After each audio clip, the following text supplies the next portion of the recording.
The war in the Straits of Hormuz with Iran continues. According to the liberal media, it is a stalemate where the U.S. is losing. I wonder how that happens when we, as net exporters of oil, goods, services, and technology, are capturing greater market share as a result, and there have been very few lives lost. But unfortunately, I cannot give commentary as often and as graphic as what the media sources most followed can. Suffice it to say that when I am in question as to what is really going on, I simply look at what the money is saying. At present, the money is already preparing for what could happen next should the conflict end. In the ultimate measure, I truly believe that all valuations of every financial asset is based on economic stability and the ability of companies and broad economies to meet their financial obligations and sustain their population and industries. At present, the U.S. is leading in this measurement. This most recent first quarter of 2026 is nothing but a glorious representation of U.S. economic superiority and therefore market performance. The old Wall Street adage, earnings are mother's milk of stocks, feels outdated. I can't imagine a Gen Zer saying it without a heavy dose of sarcasm.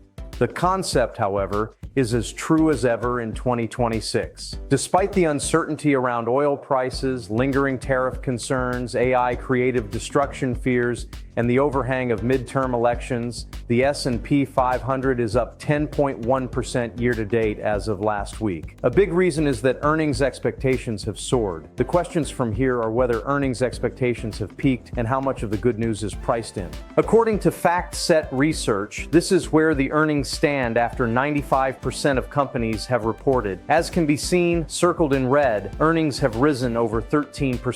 87% of companies, not only AI technology companies, have beaten what analysts have expected, and they have surprised the earnings expectations by an average of almost 17%. This is on fire. Here's the graphic from FactSet of this first quarter. Rare surge. Consensus estimates are calling for S&P 500 earnings growth of 31.8% in calendar year 26, which would be the fastest since Q2 2022.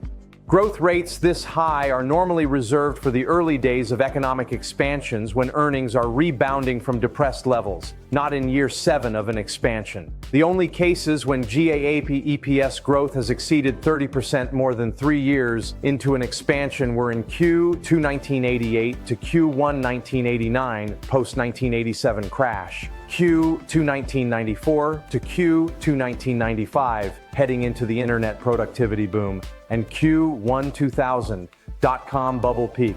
Top-heavy or broad-based? Since January 28th, consensus estimates for S&P 500 operating earnings growth for calendar year 2026 have nearly doubled from 12.3% to 23.5%.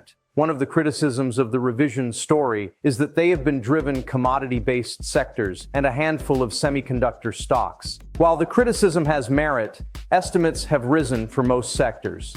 The chart here shows consensus growth rates and contributions for S&P 500 sectors. Tech sector earnings are expected to surge 42.9% this year, contributing 13.3% points to the S&P 500's 23.5% EPS growth, 56.6% of the total. While up from the 50.4% that Rob Anderson highlighted, financials and healthcare are the only sectors with negative earnings revisions since then. Tech biggest driver, but other sectors adding to EPS growth. Earnings as a sentiment gauge. Another way to remove the impact of outliers is to look at the median. The median one-year forward estimate for S&P 500 stocks is 12.7%, as shown here in the chart. It remains in a zone where the S&P 500 has risen at a double-digit annual rate on average, but if analysts continue to ratchet up expectations, even median earnings estimates could rise to levels that have been unsustainable in the past. To take a bit of a step back, the fact that the U.S. economy has stood the test of time, even in the face of roadblock after roadblock being thrown at it. The bull market that we have been in really started during the great financial crisis, but the latest portion was notably set off by the massive helicopter drop of money on the world economies during the COVID shutdown. Here are the list of impediments that the markets have overcome since then.